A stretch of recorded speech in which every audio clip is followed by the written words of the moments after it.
Berakhirnya dunia ini ditandai dengan ditiupnya sangkakala oleh malaikat yang bertugas.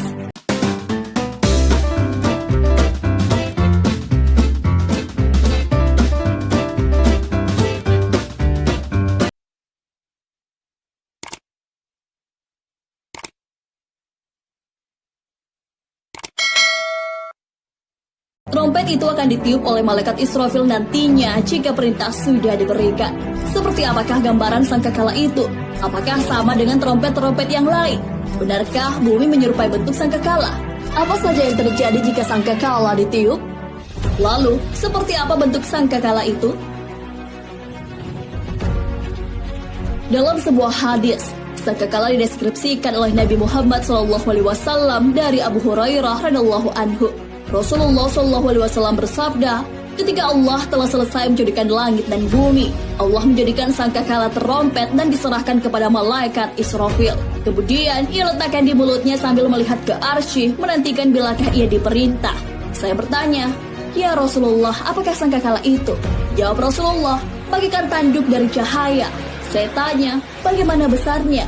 Jawab Rasulullah, sangat besar bulatannya. Demi Allah yang mengutusku sebagai nabi, besar bulatannya itu seluas langit dan bumi, dan akan ditiup hingga 3 kali.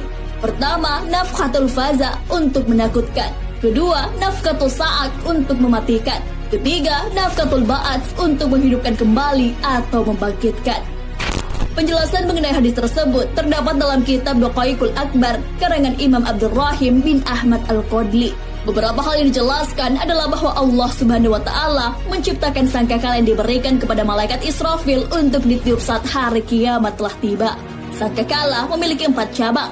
Ada cabang yang ada di timur, 1 cabang ada di barat, satunya lagi berada di bawah bumi bagian paling bawah.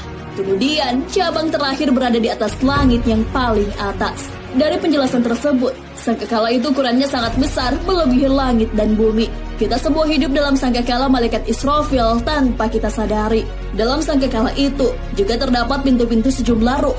Mulai dari awal hingga akhir, makhluk yang diciptakan Allah Subhanahu wa Ta'ala di langit dan bumi. Ada juga 70 rumah. 1 rumah untuk ruh para nabi, 1 rumah untuk ruh malaikat, 1 rumah untuk ruh jin. Begitu pula dengan ruh manusia, ruh setan, ruh-ruh hewan, hingga akhirnya 70 makhluk. Benarkah bumi menyerupai bentuk sangkakala? Beberapa tahun silam, sekelompok peneliti melakukan penelitian tentang bentuk bumi. Mereka ingin mengetahui bentuk bumi. Apakah betul bentuk bumi itu bundar seperti yang kita pikirkan selama ini? Tim itu dipimpin oleh Profesor Frank Steiner dari Universitas Ulm, Jerman, dengan menggunakan alat canggih bernama Wilkinson Microwave Anisotropy Probe (WMAP). Mereka menemukan bahwa ternyata alam semesta ini berbentuk sebuah trompet. WMAP sendiri adalah alat canggih milik NASA. Lewat penelitian menggunakan WMAP ini, ditemukan pula alasan mengenai bentuk bumi yang terbentuk terompet. Charles L. Bennett, salah satu tim peneliti di WMAP, mengatakan bahwa hal itu adalah sebuah representasi dari evolusi alam semesta yang terjadi lebih dari 13,7 miliar tahun. Namun, berbeda dengan pendapat sebelumnya. Thomas Jamaluddin, Kepala Lembaga Penerbangan dan Antariksa Nasional 8, mengingkari bentuk bumi yang seperti terompet. Dilansir dari science.kompas.com, dia mengatakan bahwa bentuk terompet itu bukan bentuk alam semesta, melainkan gambaran model evolusi alam semesta. Saat diwawancara pada 2015 silam, ia menjelaskan bahwa astronom pernah memiliki 2 model yang menjelaskan evolusi alam semesta. Tahun 1990-an, model evolusi yang banyak dipakai adalah bentuk bel. Dalam model tersebut, dipahami bahwa alam semesta berkembang sangat cepat, sehingga ukurannya cepat menjadi besar. Lalu, proses perkembangan alam semesta, tahun 2000-an, kemudian berkembanglah model alam semesta yang berbentuk terompet. Apa kelebihan sangkakala Israfil? Telah banyak dalil yang menyebutkan bahwa dunia ini akan berakhir jika sangkakala sudah ditiup. Dalam Al-Quran juga telah disebutkan seberapa hebat sangkakala itu. Dan ingatlah hari ketika ditiup sangkakala, maka terkejutlah segala yang di langit dan segala yang di bumi, kecuali siapa yang dikehendaki Allah, dan semua mereka datang menghadapnya dengan merendahkan diri. Quran Surah An-Naml ayat 87.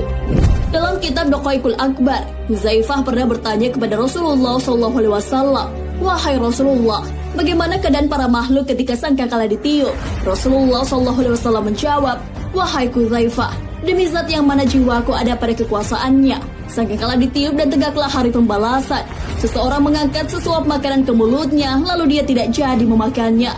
Pakaian yang ada di hadapannya untuk dipakai, maka dia tidak jadi memakainya.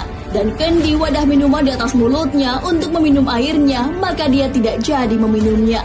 Gambaran saat sangkakala itu ketika ditiup telah diabadikan dalam Al-Quran. Hai manusia, bertakwalah kepada Rabb-mu. Sesungguhnya goncangan hari kiamat itu adalah suatu kejadian yang sangat besar atau dahsyat.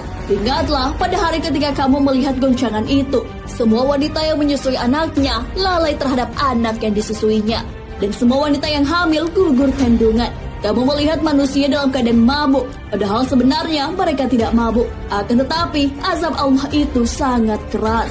Quran Surah Al-Hajj ayat 1-2.